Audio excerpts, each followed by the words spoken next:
Welcome বন্ধুরা, আমি ভেটকি মাছের কারি তৈরি করছি। আপনারা স্কিপ না করে দেখতে থাকুন। এই জন্য কড়াই আমি তেল দিয়েছি, সর্ষের তেল, সামান্য তেলেই আমি এটা রান্না করব। আর এখানে ভেটকি মাছে আমি নুন হলুদ মাখিয়ে রেখেছিলাম, দিয়ে ওটা কড়াইয়ে দিয়ে দিয়েছি। এটা আমার ভাজা হচ্ছে। এবার আমি এর মধ্যে একটা ছোট বাটি নিয়েছি, ওটাতে আমি রোস্টেড ধনে গুঁড়ো, রোস্টেড জিরে গুঁড়ো হাফ চামচ করে সব দিয়েছি, হলুদ গুঁড়ো দিয়েছি, লবণ দিয়েছি, আর কাশ্মীরি লঙ্কা গুঁড়ো দিলাম। দিয়ে এটা জল দিয়ে গুলে আমি রেখে দিচ্ছি। আর মাছটা আমার এদিকে ভাজা হচ্ছে। এবার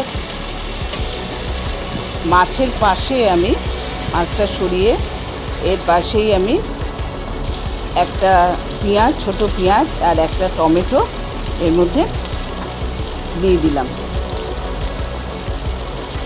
এখন টমেটো আর পেঁয়াজ নেড়ে চেড়ে দিয়ে পাশে দিয়ে দিয়েছি।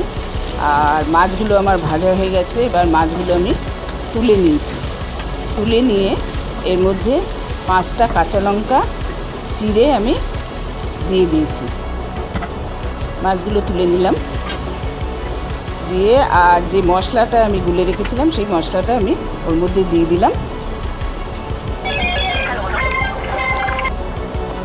দিয়ে নেড়ে চেড়ে আবার একটু ওই বাটিতে সামান্য আর একটু জল দিয়ে ওইটাও আমি ওই কড়াইয়ের মধ্যে দিয়ে দিলাম।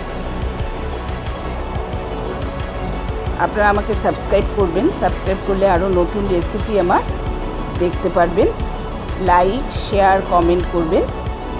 এবার মাছটা ঘুরে নাড়িয়ে চাড়িয়ে ঝোলটা কষিয়ে কষিয়ে আমি রান্না করছি। এর মধ্যে আমি এবার জল দিয়ে দিলাম, একটু জল দিয়ে দিলাম। দিয়ে তারপরে আমি এর মধ্যে মাছ ভাজা, যে 3টে মাছ ভেজে রেখেছিলাম, ওই মাছ ভাজাগুলো দিয়ে দিলাম।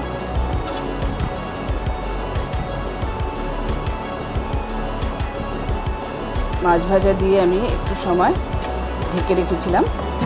এবার ঢাকনা খুলে ওর মধ্যে আমি ধনেপাতা দিয়ে দিলাম।